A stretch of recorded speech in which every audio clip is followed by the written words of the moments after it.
শ্রাবণের বৃষ্টির শেষে বিখ্যাত হাজির বিরিয়ানি হলে তো ভালোই হয়। তো চলেন আমরা খেয়ে আসি পুরান ঢাকার বিখ্যাত হাজির বিরিয়ানি। যেতেই দেখি চুলা থেকে গরম গরম এক হাঁড়ি বিরিয়ানি আমাদের জন্য হাজির। তাই দেরি না করে ঝটপট বসে পড়লাম খেতে।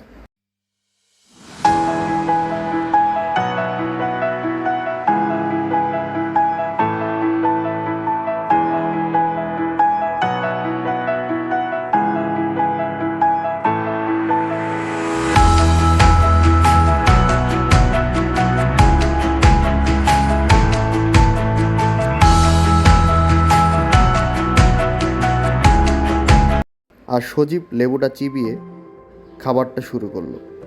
স্বাদটা কেমন হয়েছে সজীবের মুখের এক্সপ্রেশন দেখেই বুঝতে পারছেন। আর খাবার শেষে বোরহানি না হলে তো হয়ই না, আর বোরহানি বিরিয়ানি খাবার পরিপূর্ণতাকে এনে দেয়।